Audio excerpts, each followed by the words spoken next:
গোপাল আজও রাজসভায় এসে পৌঁছায়নি। দেখেছেন মহারাজ, আজও গোপালের রাজসভায় আসতে দেরি।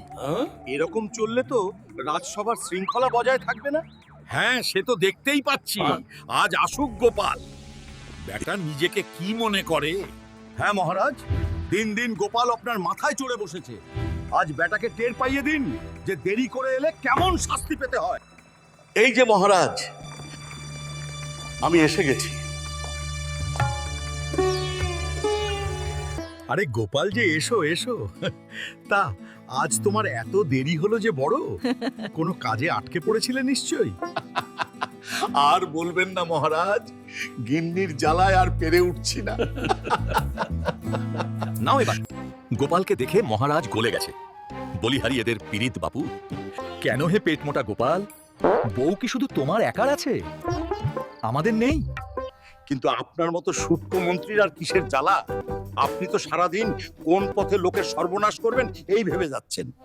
দেখেছেন মহারাজ, গোপাল কেমন আমায় রাজসভার সবার সামনে অপমান করছে। কেন? আপনিও তো আমায় পেট মোটা বললেন, আমি তো মহারাজকে কোনো অভিযোগ করিনি। এই থামো তো, থামো তোমরা। সব জায়গায় গিয়ে এমন করে বসো তোমরা। মাছের বাজার বানিয়ে ফেলেছে সবাটাকে তারাই। বেশ হয়েছে, গোপালকে আচ্ছা মতো দিয়েছে মহারাজ। আমি বাবা চুপচাপ থাকবো আর কোষাগার ঝেড়ে ফাঁক করব।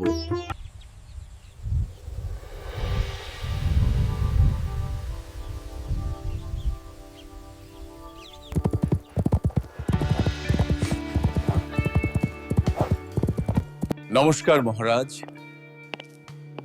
নবাবের একটি ফরমান আছে আপনার কাছে। নবাব বলেছেন এই বড়দিনে আপনার এখানে উজির মশাইকে নিয়ে আসবেন। বাহ, সে তো ভালো কথা। আমিও তো এই বিষয়েই কথা বলতাম। আমি ভাবছি এবারে বড়দিনে রাজবাড়িতে কেক পিঠে খাওয়ার আয়োজন করব, সমস্ত রাজ্যবাসীকে কেক পিঠে খাওয়াবো। তোমরা কি বলো সবাই? কি হলো গোপাল, মন্ত্রী চুপ আছো কেন? আরে কিছু বলো। এ তো উত্তম প্রস্তাব মহারাজ। আমরা সকলে এর সাথে সহমত। খুব আনন্দ হবে। বাহ বাহ, খুব ভালো, খুব ভালো। তাহলে এই কথাই রইল, আগামী 10ই পৌষ আমরা বড়দিন পালন করব।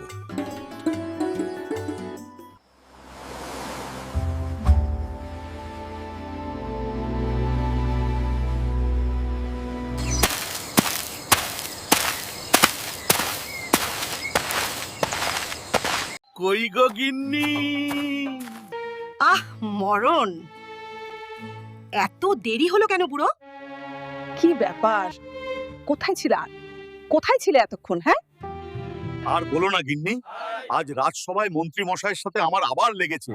মনে হয় ওই শয়তান মন্ত্রী আজ রাতেই কিছু একটা করবে। আজকে রাতটা একটু সতর্ক থাকতে হবে, বুঝলে? বলা যায় না ওই শয়তান মন্ত্রী কখন কি করে। যাই হোক, এবার খেতে দাও গিন্নি, খুব খিদে পেয়ে গেছে আমার। দিচ্ছি দিচ্ছি, তুমি আগে হাত মুখ ধুয়ে নাও, তারপর আমি ভাত নিয়ে আসছি।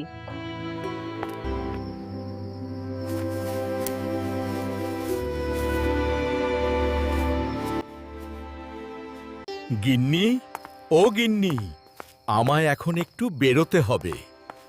ও মা, এই তো এলে। আবার এক্ষুনি কোথায় যাবে? আজ আবার মহারাজের থেকে ঝাড় শুনেছ নাকি? এখন কথা বলার সময় নেই গিন্নি, এখন আমার অনেক কাজ। ফিরে এসে খাবো, খাবার গরম করে রাখো। ওই বেটা গোপালকে আমি ছাড়বো না। বেটা আজ আমায় রাজসভায় সকলের সামনে অপমান করেছে। ওহ বেটা, আজ বুঝবে কত ধানে কত চাল। এমন মজা আমি ওকে দেখাবো আগা। বটা ঘটা, বাড়ি আছিস নাকি? তোদের জন্য আজ খুব গুরুত্বপূর্ণ কাজ নিয়ে এসেছি। কই রে তোরা? আজ মন্ত্রী মশাই নিজে হেঁটে এসছেন যে। কি ব্যাপার? এবার কার সর্বনাশ করতে হবে মন্ত্রী মশাই? শোন বটাঘটা, কাল সকালে যখন গোপাল রাজসভায় যাবে তখন তার উপরে দূর থেকে আলকাতরা ফেলে দিবি। পারবি তো করতে? পারবো, অবশ্যই পারবো। কিন্তু মন্ত্রী মশাই, তার জন্য আমাদের ট্যাকে কিছু পয়সা আসতে হবে। যে দেখবেন সুরসুর করে সব কাজ কেমন হয়ে গেছে। উফ, তোদের শুধু টাকা টাকা।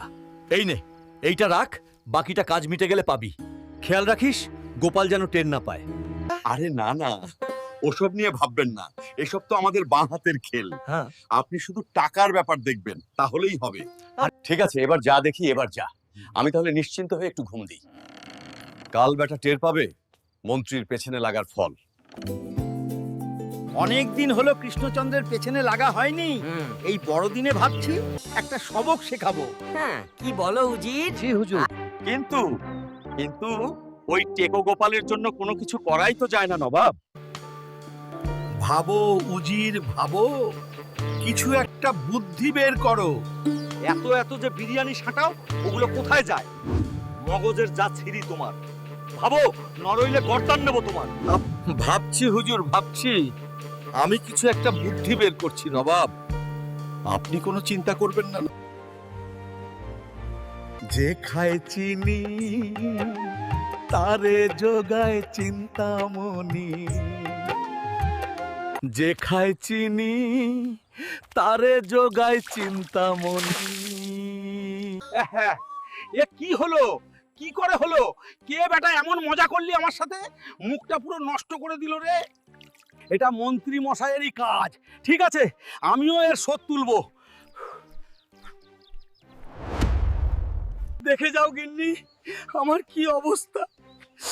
গরম জল দাও, গরম জল ছাড়া এই রং উঠবে না। ওহ মা, এ কি অবস্থা তোমার? তোমার এই অবস্থা কে করলো? আমি বাজার থেকে ফিরছিলাম, রাস্তায় কেউ একজন গাছের ওপর থেকে আমার ওপর আলকাতরা ঢেলে দিয়েছে। আমার মনে হয় এই মন্ত্রীর কাজ। ও মা, ও কি কথা! এমন শয়তান লোক তো আগে দেখোনি বাপু।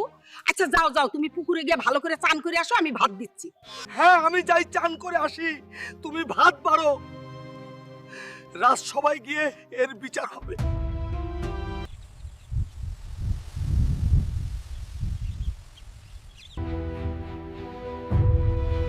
কি রাজসভাসদগণ, তোমরা কি ভাবলে বড়দিন নিয়ে? কে কোন দায়িত্ব পালন করবে বলে ভেবেছো তোমরা? তার আগে আমার কিছু বলার আছে। সর্বনাশ! গোপাল কি সব বুঝে গেল? আজ বাজার থেকে ফেরার পথে কেউ যেন আমার গায়ে আলকাতরা ঢেলে দিয়েছে। সে কি গোপাল, তোমার সাথে এমন মজা কে করলো? জানি না মহারাজ, তবে যথেষ্ট প্রমাণ পেলে আমি শয়তানকে সবার সামনে নিয়ে আসব। আচ্ছা আচ্ছা, বেশ বেশ। তুমি তাহলে ওই বেটাকে খুঁজে বের করো, রাজসভায় সবার সামনে তাকে শাস্তি দেওয়া হবে। আজকে রাজসভা তাহলে এইখানেই শেষ। আগামীকাল আমরা বড়দিন নিয়ে আলোচনা করব। সবাই সময় মতো পৌঁছে যেও।